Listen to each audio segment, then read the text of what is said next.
We want people to know we've been harmed.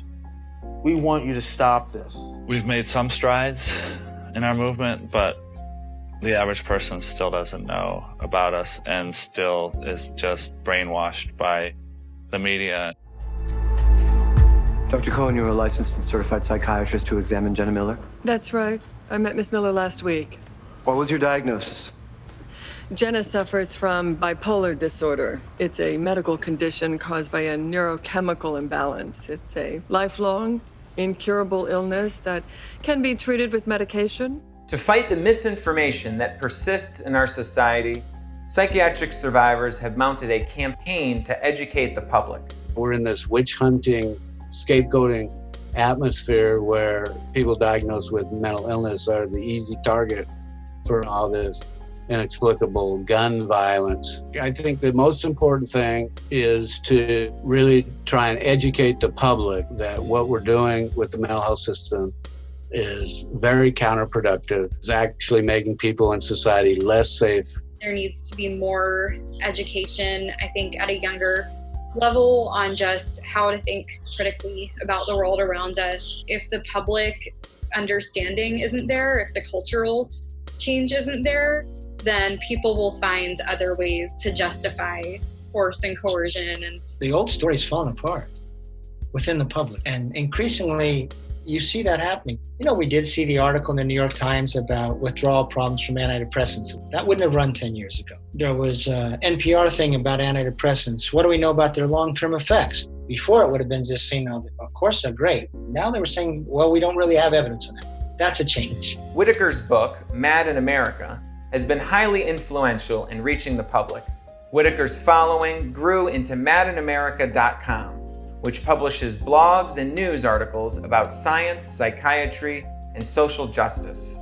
I was a creative writing minor in college. I'm a writer. That's such a big part of my identity. A lot of us in this movement are artistic and creative. Creative works about the harm caused by psychiatry have included Ken Kesey's novel, One Flew Over the Cuckoo's Nest, which was later turned into a feature film. Pamela Spiro Wagner shares her personal experiences with involuntary treatment through her artwork. The documentary Healing Voices by Oryx Cohen and Patrick Moynihan captures experiences of people diagnosed with mental illness. Some people call it psychosis, an extreme state of consciousness. I was definitely in one. I really wanted to make a documentary. I had seen the power that other documentaries had in people's lives and what a powerful medium that is. We knew it was going to be a long-term project. When films are made that are like that, they're definitely unique and special. And I think we were able to do that with Healing Voices, a movie that will hopefully stand the test of time and hopefully represents our movement really well. Former psychotherapist Daniel Mackler has created a series of 4 documentary films on YouTube about alternatives to the psychiatric system. Mackler also shares his critiques of psychiatry through original songs and music. Their pills make me shaky and sweaty. I fear that they're breaking my will. They told me that this is quite normal and added another new pill.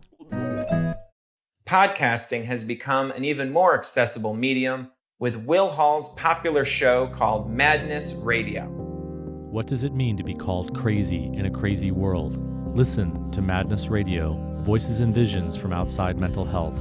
One major obstacle to public understanding has been the National Alliance for Mental Illness, or NAMI, which is a nonprofit started in 1979 by 2 mothers who each had a son diagnosed with schizophrenia.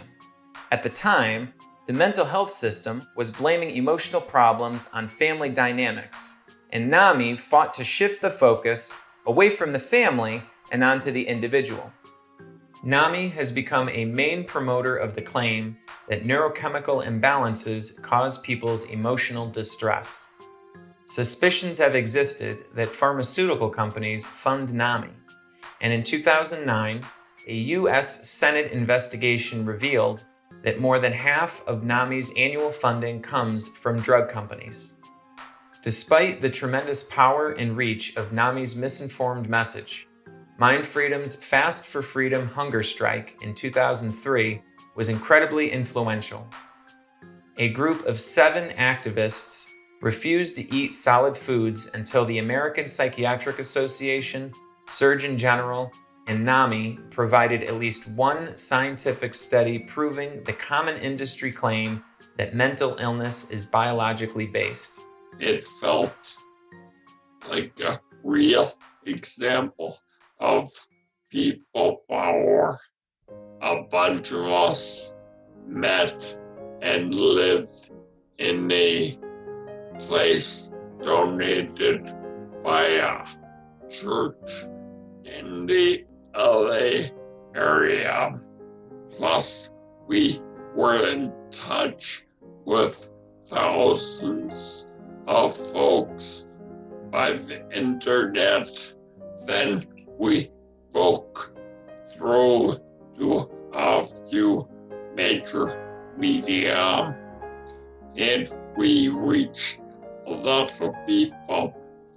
The end result is that the APA admitted they do not have scientific proof of any biological cause of major mental health problems. The hunger strike was asking the general public to hear them and hear their reason and hear their sense of having been falsely told what was wrong with them. Psychiatry basically backed off. They no longer engaged with them. I honestly think that was part of the end to the public story of chemical imbalances. I think when they were shown by, a small group of people that are so used to being discounted that mighty psychiatry couldn't answer them, I think it really helped set the stage for a larger discounting of the chemical imbalance story. Bed pushes have also been a popular protesting tactic to bring attention to the harsh realities of psychiatry by using humor to educate the public. In a bed push, activists dress up and push a hospital bed through the streets with a mannequin strapped down in 4-point restraint. Bed pushes in the UK won national publicity on the BBC and then were done in Germany, Canada, and the US. While massive demonstrations like bed pushes and the hunger strike aim to reach international audiences, activists have found power in appealing to their local communities as well. We invited the community to come in to these activities. And those people who came in knew that this was put on by a bunch of quote-unquote crazy people.